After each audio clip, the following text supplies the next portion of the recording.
Hello friends, आप सभी का स्वागत है हमारे यूट्यूब चैनल सीटी एग्ज़ाम जंक्शन पर। तो जैसा कि आप सभी जानते हैं, हरियाणा में सीईटी एग्ज़ाम होने जा रहा है।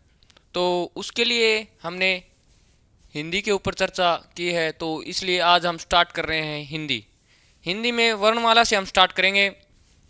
तो जो सीईटी जो एग्ज़ाम है हरियाणा में, उसमें हिंदी आती ही आती है। तो आज हम हिंदी में वर्णमाला वर्णमाला से स्टार्ट करते हैं। वर्णमाला वर्णमाला का अर्थ है वर्णों का व्यवस्थित समूह।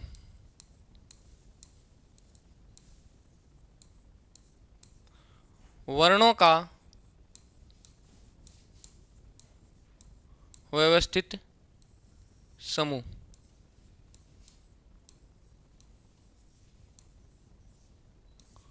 वर्णों का व्यवस्थित समूह। और वर्णमाला में तीन चीजें आती हैं: अक्षर, वर्ण और ध्वनि।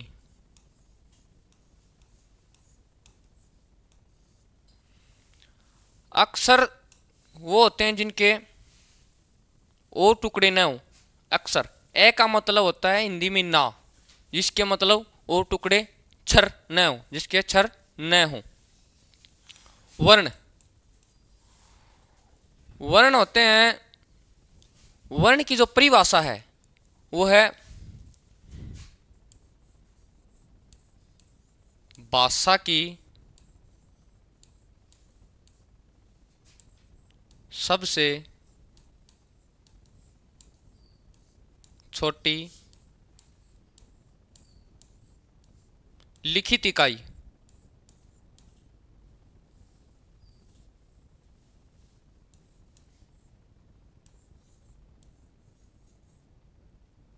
भाषा की सबसे छोटी लिखित इकाई।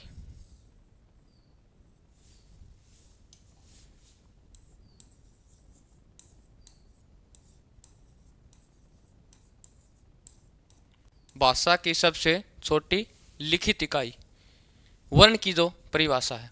ध्वनि ध्वनि की परिभाषा है कि भाषा की सबसे मौखिक इकाई। भाषा की सबसे छोटी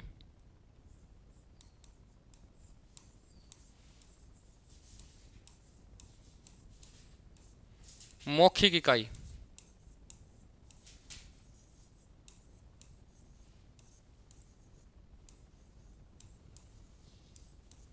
भाषा की सबसे छोटी मौखिक इकाई ध्वनि।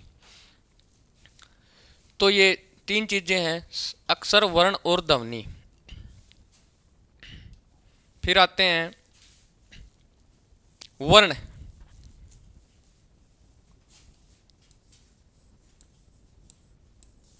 वर्ण जो मिलकर बनता है वो व्यंजन और स्वर। वर्ण जो मिलकर बनता है व्यंजन और स्वर से। तो स्वर स्वर क्या होते हैं? स्वर जो अपने आप में स्वतंत्र रूप से बोले जाएं, जो स्वतंत्र रूप से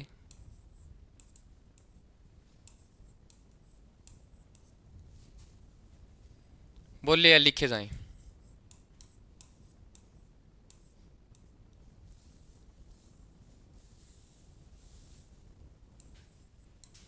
बोले जाएं। स्वर स्वरों की संख्या।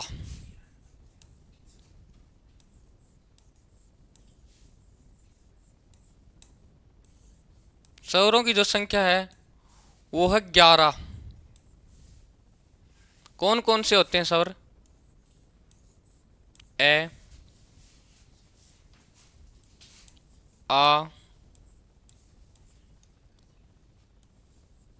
ई, बड़ी ई, ऊ, बड़ा ऊ, री, ए, आई, ओ और औ। ये होते हैं स्वर 11। और पूछे कि भाई उच्चारण के आधार पर इनकी संख्या, उच्चारण के आधार पर स्वरों की संख्या। तो उच्चारण के आधार पर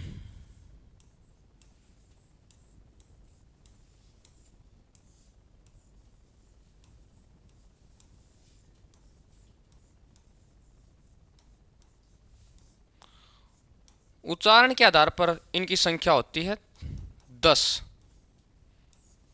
10 क्यों? क्योंकि इनमें री नहीं आता, री स्वर नहीं आता।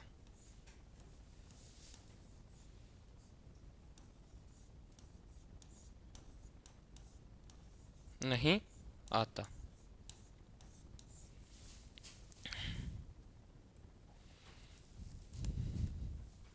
और लिखित आधार पर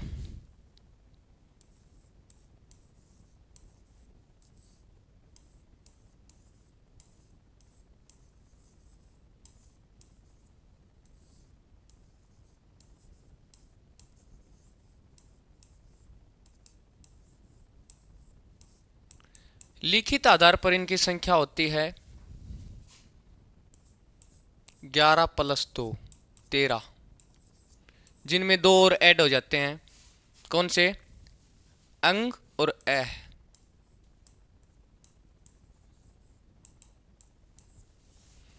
इनको हम अयोगवा भी कहा जाता है।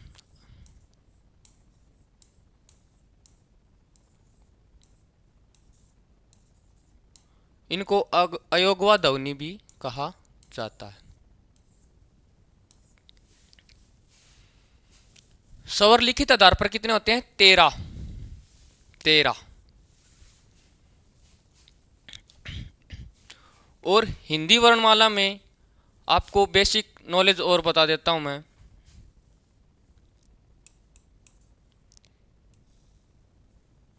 इसको बोलते हैं शिरोरेखा।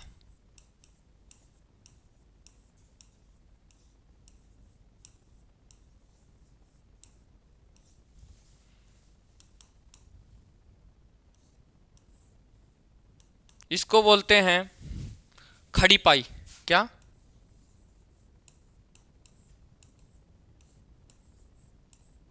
खड़ी पाई।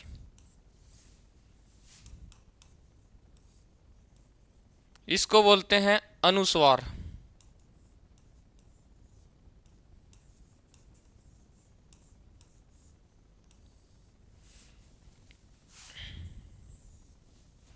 अनुस्वार। इसको बोलते हैं अनुस्वार। ऐसे करके और यहां बिंदु लग जाए तो इसको बोलते हैं नुक्ता। क्या?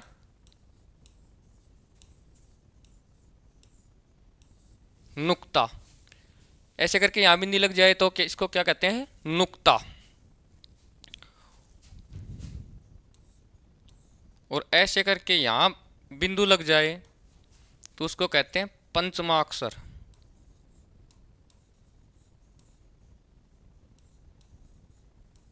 पंचमाक्षर। ठीक है। और ऐसे करके यहां बिंदु जो लगाते हैं इसको कहते हैं उत्क्षिप्त।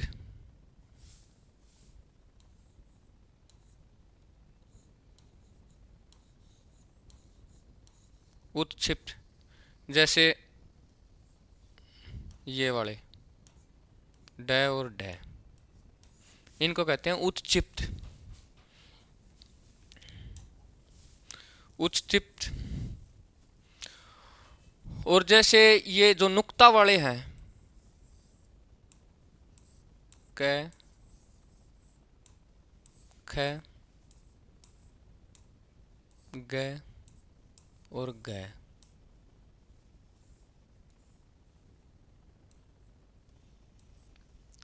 ये होते हैं नुक्ता।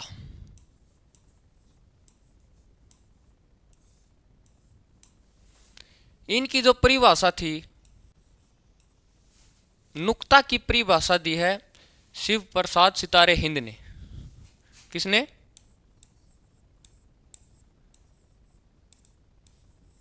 शिव प्रसाद सितारे हिंद ने। जो नुक्ता है, नुक्ता की परिभाषा किसने दी है? शिव प्रसाद सितारे हिंद ने। अच्छा, तो अब आते हैं सौरों का वर्गीकरण।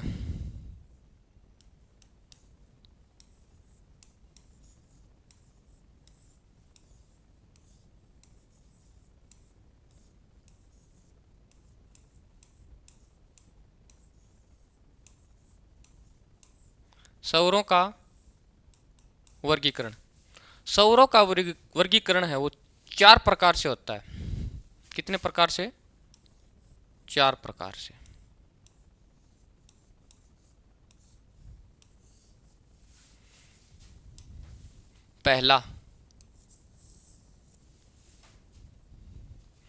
पहला है मात्रा के आधार पर।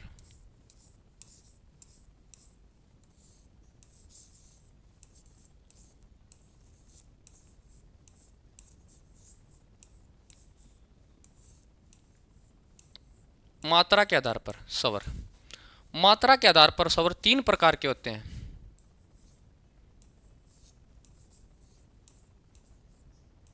तीन प्रकार होते हैं इनके मात्रा के आधार पर। नंबर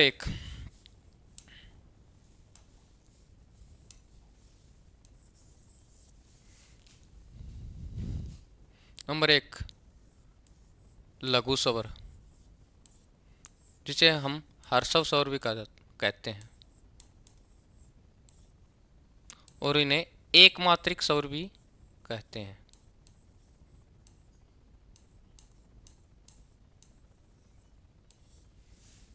नंबर 1, लघु सौर, हर्षव सौर और एकमात्रिक सौर। एकमात्रिक जो सौर होते हैं वो होते हैं जैसे ए, ई। नंबर 2, दीर्घ सौर। दीर्घ सौर जिन्हें दो मात्रिक सौर भी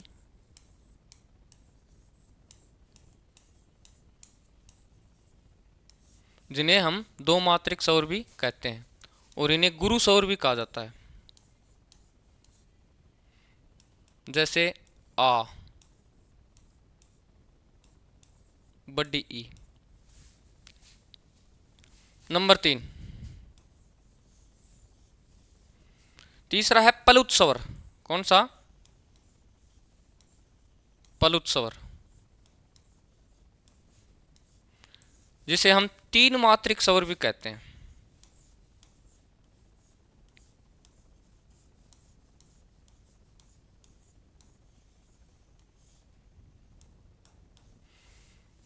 जैसे इसका एग्जाम्पल लेते हैं ओम।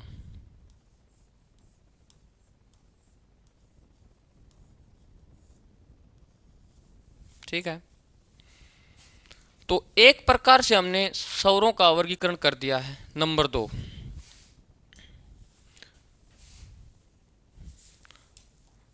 पे आता है जाति के आधार पर सौर।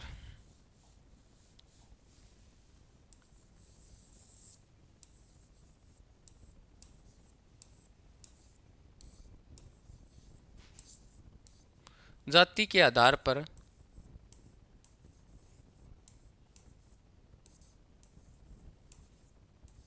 सौरों का वर्गीकरण।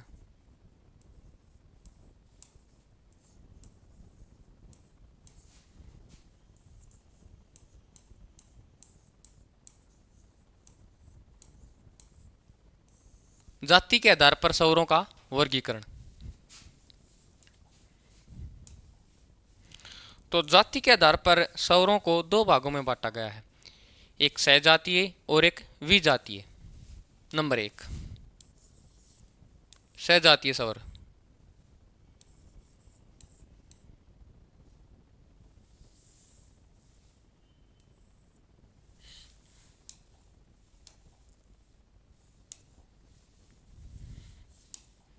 नंबर 1 सजातीय स्वर।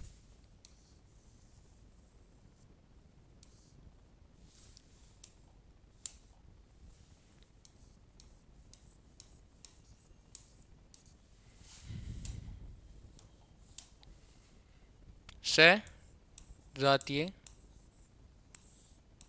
स्वर।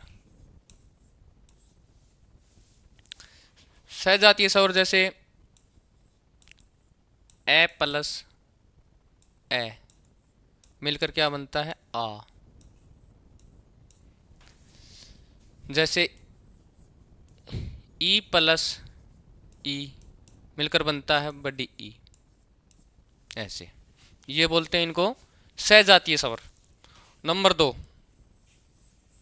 विजातीय स्वर।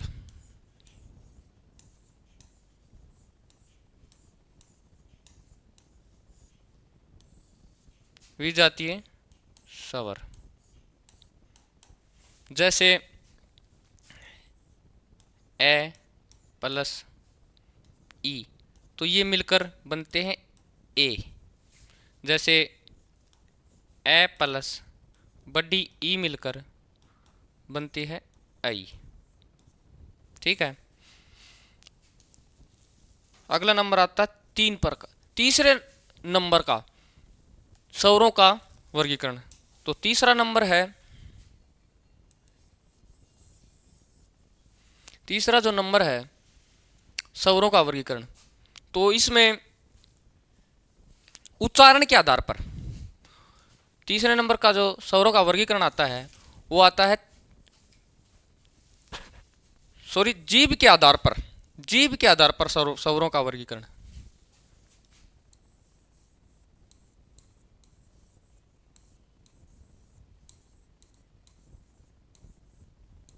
जीभ के आधार पर स्वरों का वर्गीकरण।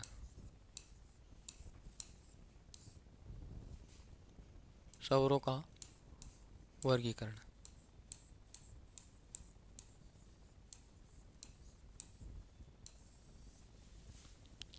इसमें जो जीभ के आधार पर जो स्वरों का वर्गीकरण है, इसके भाग हैं 3। नंबर 1 जीभ के आधार पर जो वर्गीकरण है, ये इनको 3 भागों में बांटा गया है: अगर स्वर, पश्च स्वर और मध्य स्वर।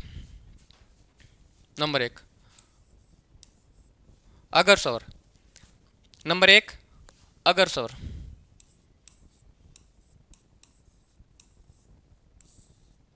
अगर स्वर जैसे इसमें आता, अगर स्वर में आता है ई, बड़ी ई और ए आई।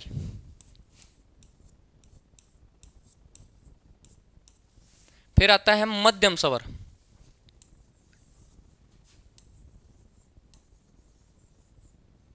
क्या आता है? मध्य स्वर, जिसको उदासीन स्वर भी कहा जाता है।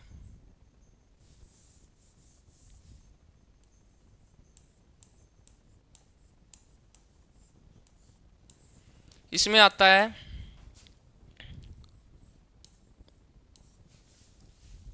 ए। इसमें क्या आता है? ए। तीसरा आता है पश्च स्वर।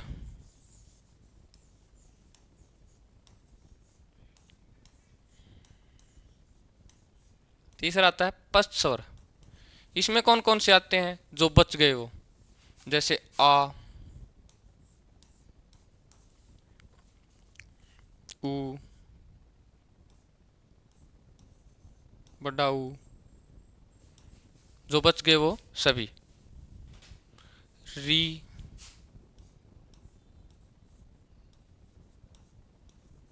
ओ और औ। ठीक है। चौथा नंबर, चौथा नंबर आता है स्वरों के वर्गीकरण पर।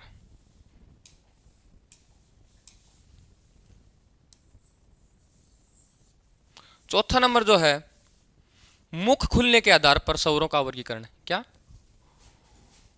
मुख खुलने के आधार पर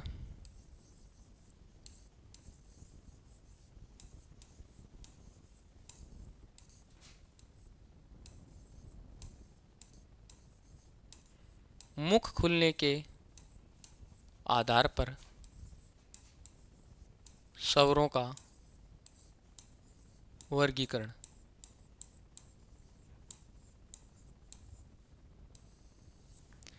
तो इसमें जो मुख खुलने के आधार पर जो स्वरों का वर्गीकरण है वो 4 तरह से होता है। कितने तरह से? 4 तरह से।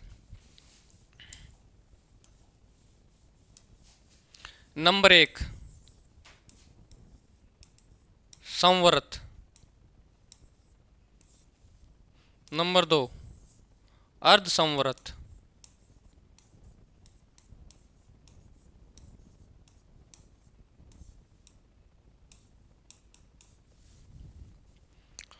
संवृत में आता है छोटी ई और बड़ी ई, और छोटा ऊ और बड़ा ऊ। पेपर में क्वेश्चन बार बार रिपीट होता है। इनमें से आपको 4 ऑप्शन मिलेंगे और इनमें से आपको एक शब्द दे दिया जाएगा कि ये अर्ध संवर्त है या संवर्त है या विवर्त है या अर्धविवर्त है। तो जो तीसरा पार्ट आता है इसका विवर्त, और चौथा आता है अर्धविवर्त।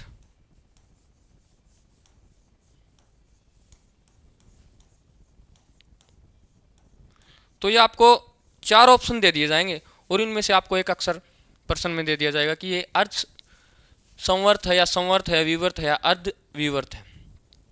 तो अर्ध संवर्त में आता है, अर्ध संवर्त में आता है ए और ओ।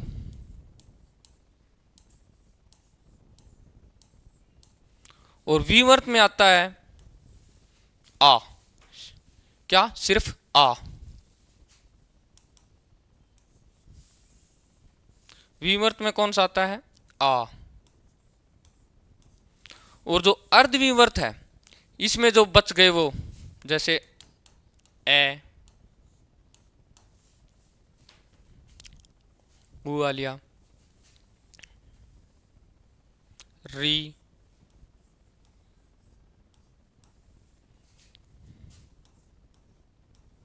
बड़ा ए और औ। ठीक है, सॉरी ये नहीं आता इसमें। इसमें 3 ही आते हैं, ए, बड़ा ए और औ। ए, ऐ, औ। तो ये हमने आज वर्णमाला में स्वरों का वर्गीकरण पढ़ा है। कल हम स्टार्ट करते हैं व्यंजन से। तो इससे बाहर मैं आपको धीरे धीरे पढ़ाता जाऊंगा। इससे बाहर क्वेश्चन आपको नहीं मिलेगा। और कल हम करेंगे व्यंजन। तो मिलते हैं नेक्स्ट वीडियो में, तब तक के लिए धन्यवाद।